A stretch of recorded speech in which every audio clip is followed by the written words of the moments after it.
Greetings and welcome to my channel.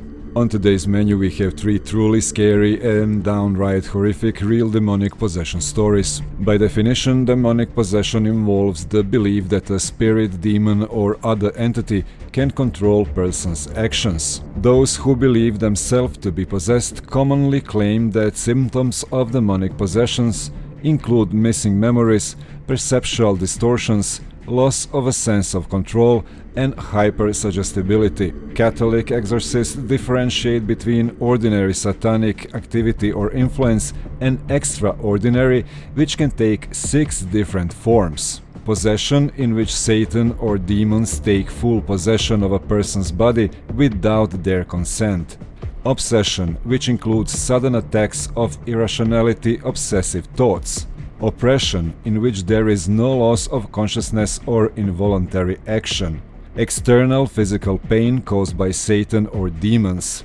Infestation, which affects houses, objects, things or animals. And subjection, in which a person voluntarily submits to Satan or demons.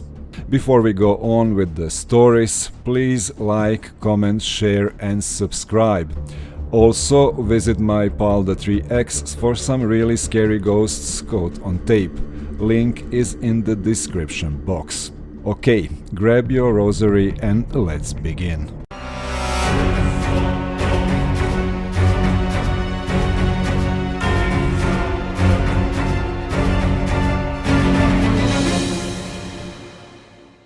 Clara Germaine Cele was a South African Christian girl who in 1906 was said to be possessed by a demon.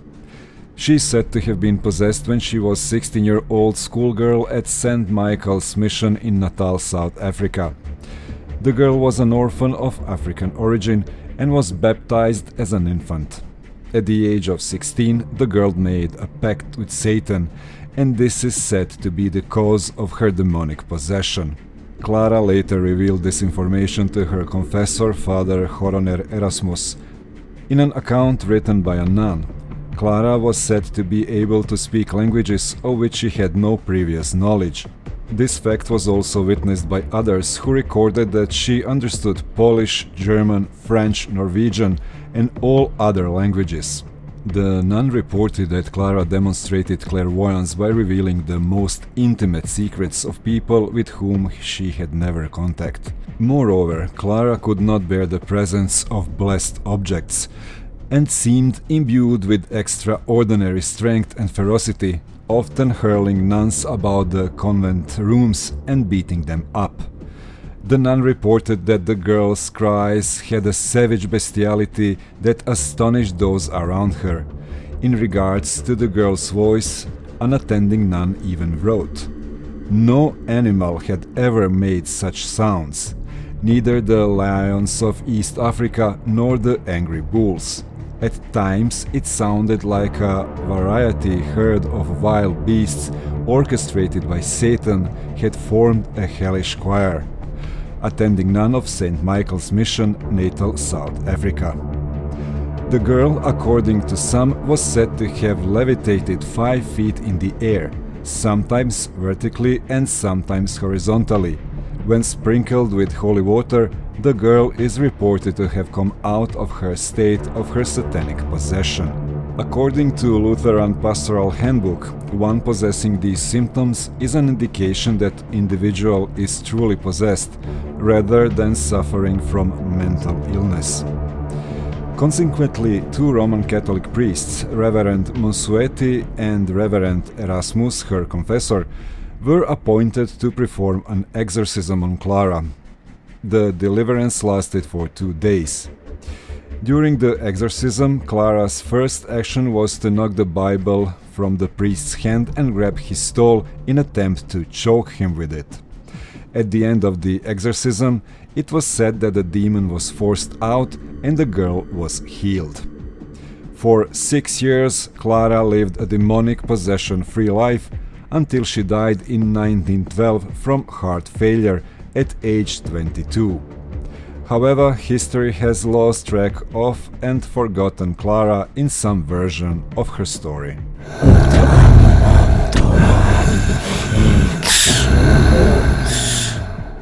Michael Taylor became notable in England in 1974 as a result of the Ossett murder case and his alleged demonic possession. Taylor lived in Ossett, West Yorkshire, working as a butcher. In 1974, Taylor's wife Christine stated to a Christian fellowship group to which Taylor belonged that his relationship with the lay leader of the group, Marie Robinson, was carnal in nature. Michael Taylor admitted that he felt evil within him and eventually attacked Robinson verbally, who screamed back at him. During the next meeting, Michael Taylor received an absolution, but nevertheless his behavior continued to become more erratic.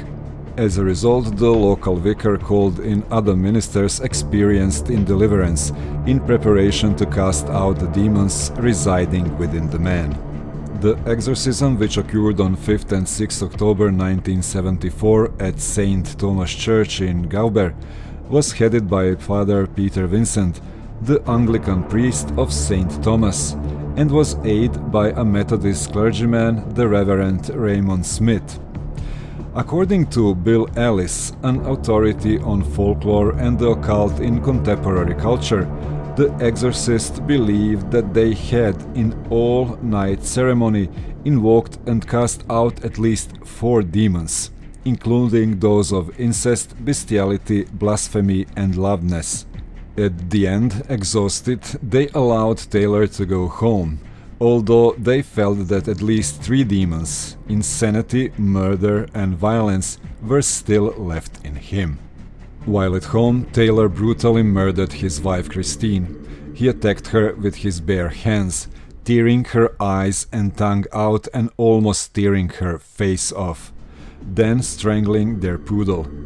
He was found by a policeman naked in the street, covered with blood. At his trial in March, Taylor was acquitted on the grounds of insanity.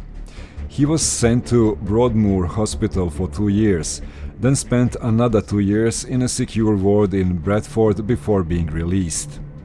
The bizarre nature of the case attracted significant publicity. In July 2005, Taylor re-entered the news after being found guilty for indecently touching a teenage girl.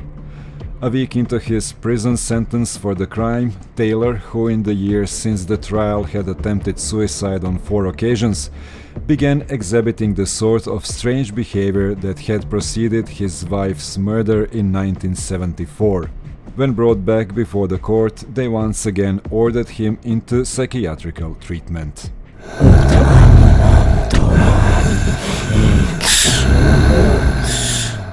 The Tanaku exorcism was a case in which Marichika Irina Kornic, an allegedly mentally ill nun, at the Romanian Orthodox Church monastery of Tanaku in Vaslui, County Romania, was ruled to be killed during an exorcism led by priest Daniel Peter Korojanu and 4 Orthodox Christian nuns who were a part of the Order of the Holy Trinity.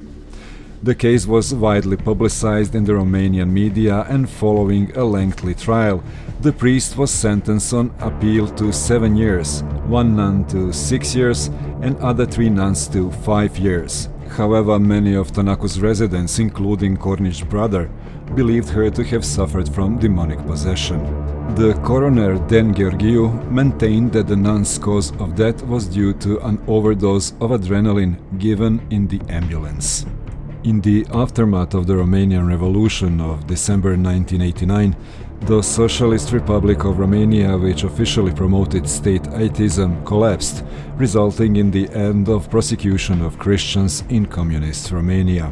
In January 2005, 23-year-old Marichika Irina Kornic moved to the Tănăscu monastery.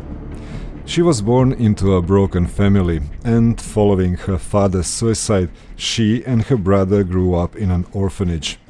When she was 19, she worked as a nanny in Germany, and then for a family in Banat. A friend of hers from the orphanage became a nun at the Tănăcu monastery, and she encouraged her to also become a nun. Soon after, she began giggling during Mass, and by April, her mental state deteriorated, and the doctors at the local psychiatric hospital diagnosed her disease as schizophrenia. After a 2-week treatment, they released her into the care of the monastery. Kornich's friends also stated that she never exhibited any signs of mental illness. Her brother testified that he was with her when he saw Satan go into her, and also maintained that she suffered from demonic possession. Daniel Peter Korojanu was the 29-year-old priest of the monastery. A decade before the events, he was a football player in Vaslui, his hometown. He began following religious studies at the University of Iași, after he could not secure admission in University of Bucharest, where he wanted to study sports and law. A year later, a businessman from his hometown recruited him to help build a monastery in the hills near the city. He was ordained by the local bishop, who expected that he would continue his studies.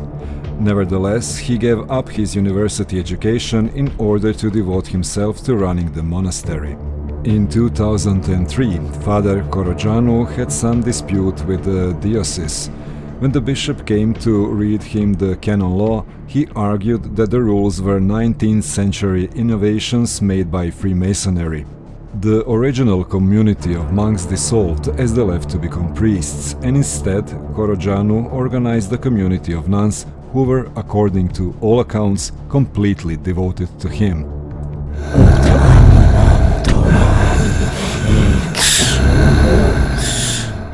Father Korojanu thought it was not just a mental illness, but rather that Kornich was possessed by Satan. He would later claim that you cannot take the devil out of people with pills, and that an exorcism was necessary. In order to restrain her from violent movements, including those causing her to hit herself, the nuns bound her hands and feet and locked her in her room, as they participated in the liturgy commemorating the Ascension of Jesus. A few days later, they chained her to a cross with her arms stretched and carried her into the church so they could anoint her. According to Sister Nicoleta Arcalianu, Kornich has been restrained in the same manner that others who were demonically possessed were. Sister Arcalianu stated that had Kornich not been restrained, she could have either killed herself or killed somebody else. With regard to Kornich, Sister Arcalianu stated that Irina knew that she was possessed by evil spirits because she was begging us to tie her up and help her. Her wrists and forehead were blessed with holy oil, and she was kept in the church for 3 days.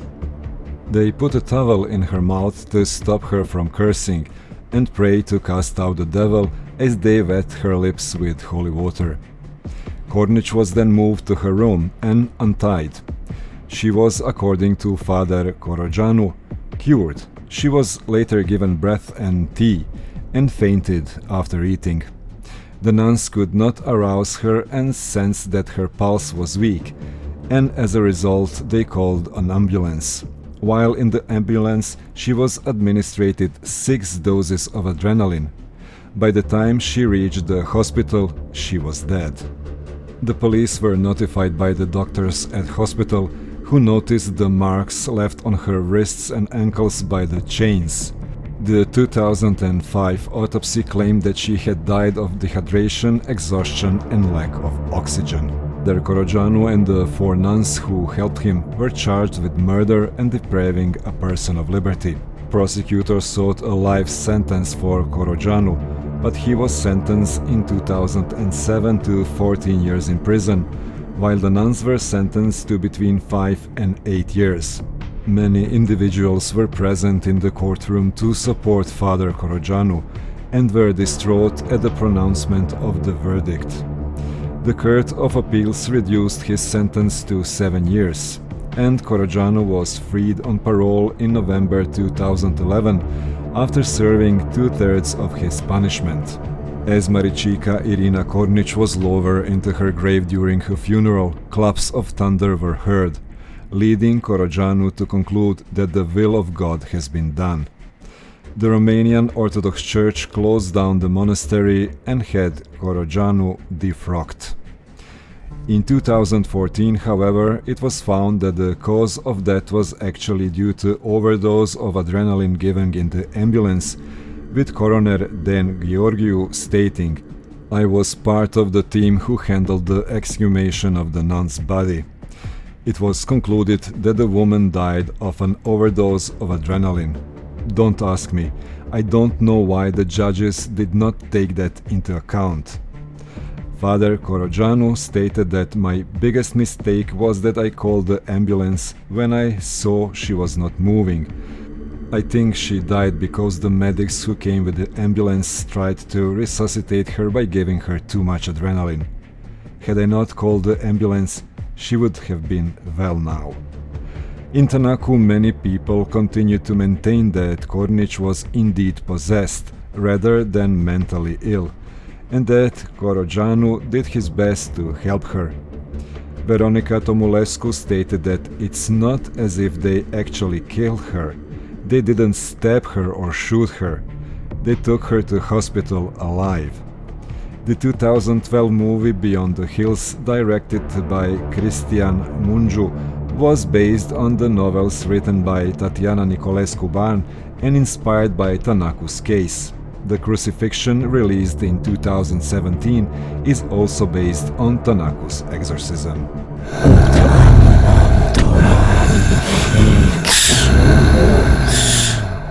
So what do you guys think about these cases? Real demonic possessions or just poor ill people who was mistreated?